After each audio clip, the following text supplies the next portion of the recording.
أعوذ بالله من الشيطان الرجيم بسم الله الرحمن الرحيم الصلاة والسلام عليك يا رسول الله الصلاة والسلام عليك يا حبيب الله الصلاة والسلام عليك يا رحمة للعالمين الصلاة والسلام عليك يا خاتم النبيين صلى الله عليه وآله وسلم اللهم صل على محمد وآل محمد۔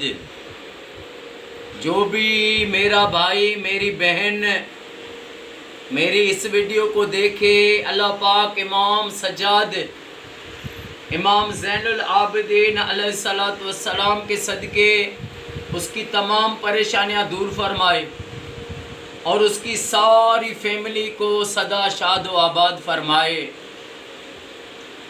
میرے امام مولا امام سجاد امام زین العابدین علیہ السلام کا فرمان ہے کہ عبادت سے جنت ملتی ہے، عبادت کرنے سے جنت ملتی ہے اور خدمت کرنے سے خدا ملتا ہے۔ اللہ اکبر۔ انسان کی خدمت، انسان کی بھلائی، انسان کی ہمدردی، یہ ایک اعلیٰ عبادت ہے کہ خدمت سے خدا ملتا ہے۔ اور دین اسلام میرے آقا کریم صلی اللہ علیہ وآلہ وسلم سے جب ایک شخص نے پوچھا کہ یا رسول اللہ دین کیا ہے، تو آپ صلی اللہ علیہ وآلہ وسلم نے فرمایا اچھا اخلاق یہ دین ہے۔ یہ نہیں فرمایا کہ روزہ نماز دین ہے، روزہ نماز یہ فرض ہے، یہ خدا کے فرض ہیں۔ دین جو ہے آقا نے فرمایا اچھا اخلاق یہ دین ہے۔ اس نے پھر پوچھا، سائل نے سوال کیا دین کیا ہے؟ میرے آقا نے فرمایا اچھا اخلاق دین ہے۔ 3 بار سائل نے سوال کیا تو میرے آقا کریم صلی اللہ علیہ وآلہ وسلم نے فرمایا تمہیں کھول کے سمجھاؤں کہ اچھا اخلاق دین ہے، اور دین یہ ہے کہ تمہیں غصہ نہ آئے، صبر ہو، بردباری ہو، استقامت ہو۔ اور یہ بردبار کون ہوگا؟ جس کی اخلاق اچھے ہوتے ہیں، اور اخلاق جس کے اچھے ہوتے ہیں وہ بہادر ہوتا ہے۔ تو اسلام کسی کی مدد کرنا، انسان ذات کی، کسی غریب کی، یہ بھی ایک بلند اخلاقی ہے۔ کسی کے کام آ گیا، کسی کی مدد کی۔ باقی ایسے جو ہے بڑے جو ہیں خود کو نیک سمجھیں، بڑے عبادت گزار سمجھیں، کسی کے کام نہ آئیں، کسی پڑوس میں کسی کوئی غریب ہے اس کی مدد ہی نہ کریں، کسی رشتہ دار مسکین کی مدد نہ کریں، تو کیا فائدہ زندگی کا؟ بخاری میں حدیث ہے، میرے آقا کریم صلی اللہ علیہ وآلہ وسلم نے فرمایا کہ قیامت کے روز اللہ تعالیٰ ایک بندے سے فرمائے گا اے میرے بندے، میں بھوکا تھا تو نے مجھے کھانا کیوں نہیں کھلایا؟ میں پیاسا تھا تو نے مجھے پانی نہیں پلایا؟ میں بیمار تھا تو مجھ سے عیادت کرنے نہیں آیا؟ وہ بندہ کہے گا یا اللہ تو ان چیزوں سے پاک ہے، تو کھانے سے پاک ہے، بیمار سے پاک ہے، پینے سے پاک ہے۔ رب فرمائے گا میں بالکل کھانے سے بھی پاک ہوں، بیمار ہونے سے پاک ہوں، پانی پینے سے پاک ہوں، میں پاک ہوں، لیکن تیرے پڑوس میں ایک غریب بھوکا تھا، تو نے اس کو کھانا کیوں نہیں کھلایا؟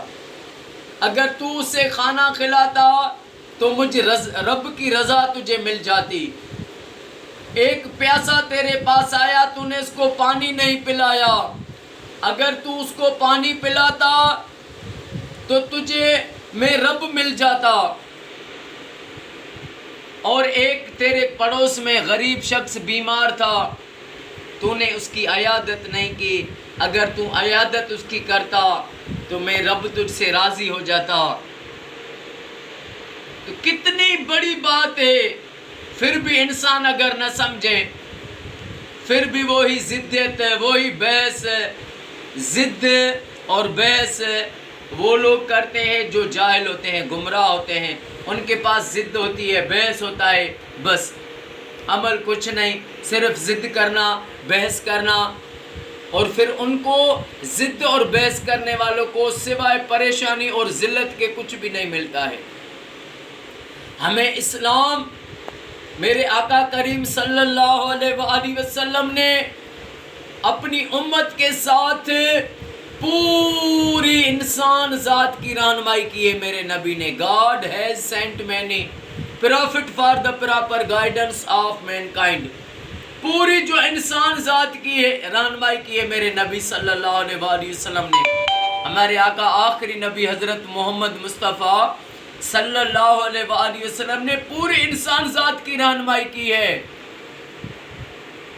تو دین ہمیں یہ سبق سکھاتا ہے کہ کسی کے کام آؤ، کسی کے ساتھ ہمدردی کرو، کسی کے ساتھ بھلائی کرو، اگر کسی کو کچھ دے نہیں سکتے تو اس کو دکھ بھی نہ دو۔ اور اس پر اولیاء اللہ نے عمل کر دکھایا، صوفیاء کرام نے، جن پہ مزارات بنے ہوئے ہیں، انہوں نے عمل کر کے دکھایا۔ سب سے بڑی بات تو انہوں نے یہ عمل کیا کہ جو قرآن کا حکم ہے تفرقہ نہیں ڈالو، ولی نے تفرقے سے منع کی ہر دور میں کہ تفرقہ نہیں ڈالو، شیعہ سنی کو لڑواؤ نہیں، سب آپس میں بھائی ہیں، کسی کا دل تم نہیں دکھاؤ، کسی کے عقیدے میں دخل نہیں دو تو وہ بھی نہیں دے گا، باقی جس کا جو عقیدہ ہے وہ ایک دوسرے کے عقیدے کا احترام کریں، خود ہی فرقہ ختم ہو جائے گا۔ بھائی تو تیرا جو عقیدہ ہے تو بسم اللہ، میرا جو عقیدہ ہے وہ بسم اللہ، تو وہ کہے گا کہ جب یہ میرے عقیدے میں کچھ دخل نہیں دیتا ہے تو میں کیوں دوں، تفرقہ ختم ہو جائے گا۔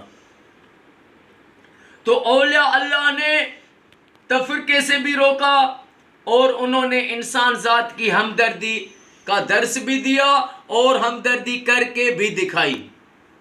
جس طرح جنید بغدادی نے، بڑے پہلوان تھے، عراق میں مشہور تھے، کوئی ان کو کشتی نہیں ہرا سکتا تھا، جب ایک سید آیا، کمزور تھا، بالکل جو ہے دبلا کمزور سید آیا، جب اس نے جو ہے کشتی لڑنا شروع کی تو اس نے کان میں کہا کہ میرے بچے بھوکے ہیں، تو نے زندگی جیت کے گزارا ہے، آج ہار جا، آج مجھے جیتنے دے، مجھے انعام ملے گا، میں بچوں کا راشن لے کر جاؤں گا۔ تو جنید بغدادی نے جب خود کو گرایا، اس کو بلند کیا، تو اس جنید کو خواب میں میرے کریم آقا نے دیدار کرایا، فرمایا جنید تو نے میرے اولاد کی عزت کی، تو نے میری خاطر اس کو بلند کیا ہے، میں قیامت تک تجھے بلند کر دیا میں نے۔ تو یہ بھی ایک مدد ہے انسان ذات کی کہ ان کی مدد کی، ان کے کام آیا۔ تو اللہ پاک ہمیں، ہر مومن کو، ایمان والے کو یہ سعادت دے کہ وہ اپنے رب کی عبادت کے ساتھ اور غریبوں کی مدد کرے، مسکینوں کی مدد کرے، پڑوس کا احترام کرے، زبان کو جھوٹ، منافقت، غیبت، چگلیوں سے بچائے، اور اللہ پاک ہمیں مرتے دم تک آقا کریم پر درود پاک پڑھنا نصیب فرمائے، اور رب ہر مسلمان کو یہ سعادت دے، ہر مومن کو یہ سعادت دے کہ وہ اپنے گھر میں لاکھ درود پاک پڑھوائے۔